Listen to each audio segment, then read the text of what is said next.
माध्यम से भारत माता का सेवा करने वाला सिवान जिले के 2 निवासी प्रदीप यादव शहीद हो गए। शहादत की खबर सुन के उनके परिवार और गृह जिले और पूरे बिहार में मातम पसर गया। हम आपको बता दें कि जैसे उनकी खबर आती है कि प्रदीप यादव जम्मू कश्मीर में शहीद हुए हैं, पूरी मातम ही पसर गया। जैसे उनका पार्थिव शरीर सिवान जिले में पहुंचता है, हजारों की संख्या में गाड़ियों की काफिला और लाखों की संख्या में युवाओं का हुजूम उनके 2 गृह गांव में पहुंचने लगता है।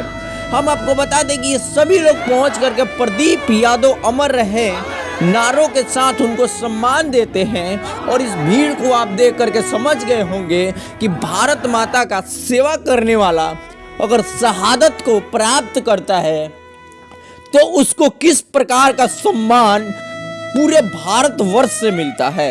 ये शहादत इतिहास के पन्नों में प्रदीप यादव जी के नाम लिखा गया और इस भीड़ के माध्यम से वो हमेशा पूरे भारतीयों के दिल में जिंदा रहेंगे। प्रदीप यादव अग्निवीर के माध्यम से सेना में शामिल हुए और अपनी ड्यूटी को निभाते हुए भारत माता को सेवा देते हुए शहीद हो गए।